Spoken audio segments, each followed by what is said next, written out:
Hello guys, this is G2 out here and whoops, let's drop this down so well, you don't need to see that. The reason you see that shadow is you're on my V-script, and we're out here at the post-tension slab pour for our veterans' new home, and I wanted to show you what this process looks like, and you'll see the snorkel here, the cement snorkel, introducing cement into the form, and you'll notice that this whole system does not have a stem wall. This is a floating slab, and you'll see the cabling that's being buried by the cement, and then in a couple of days after the framing is completed, the post-tension slab crew will come by and actually put tension on these cables. So I'm going to walk you through the introduction of the cement into the bay, the surrounding framework that's going to hold the cement inside the frame so that they can cure, and then they'll start putting construction or framing on top of it. So here we go. So we're out at a job site, and you're going to see this is a big cement snorkel, and there's the operator. You can see him with his remote control device, and this is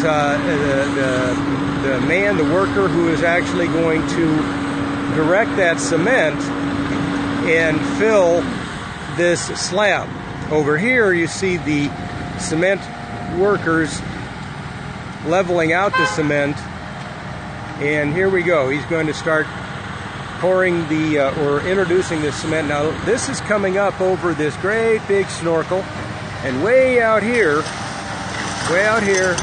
you can see the cement truck that's actually introducing the cement into the snorkel, and then it goes up over the top, all the way up there, comes down here, and there you see the cement being introduced into the framing.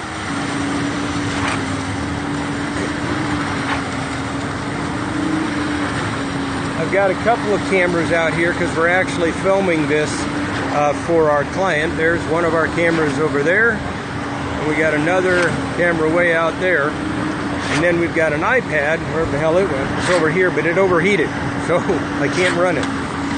But here we are, and they're putting the cement into the framing.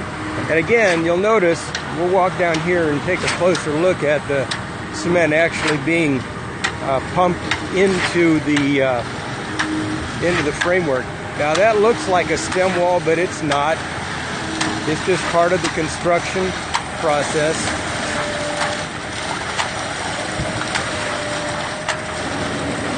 And again, this is a post-tension slab. If you look here, those are steel cables, and the orange is a plastic sheathing, a plastic sleeve that the cable actually rests inside. If you look down here, you'll see these cables coming out of the framework, and then you'll see that they traverse through the cement. Now in a couple of days, probably Monday or so, the framing is going to start on this house, and it'll frame up pretty darn fast. To give you an example, that house over there, the framework began on Monday, and here we are on Wednesday, and you can see how far along that is. Now that property, that house has not had the cables tensioned yet.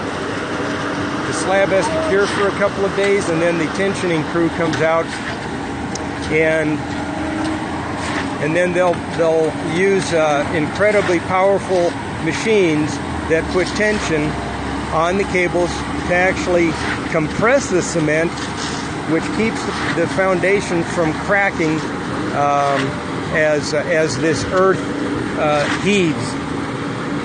We have clay, mostly clay in this area, and when clay gets wet, it expands, and when clay dries out, it contracts, and that process can cause the foundations to crack, much like Humpty Dumpty.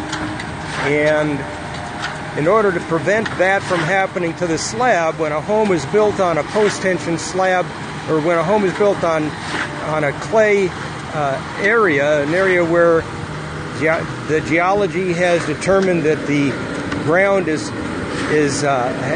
susceptible to heaving and expansion, then the requirement is that they use a different foundation system.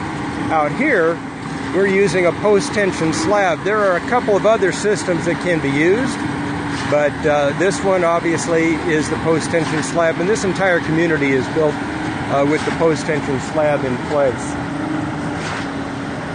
So I don't know if we've got any questions going on because my periscope is doing periscope stuff again. So what I'm going to do is I'm going to... Sorry, I was just looking at my camera here. See here? We're actually filming the camera. So what I'm going to do is I'm going to actually stop and restart the periscope, and we'll do this again when they bring in another load of cement, and hopefully you'll be able to make some comments that I'll be able to answer. And they just stopped pouring because the cement truck over here has exhausted its complete inventory of cement, and they're going to bring in another truck and continue to pump cement into this area. In the meantime, these guys will keep leveling out the cement that's been poured. So I'm going to end this scope, and then we'll fire up another one here shortly.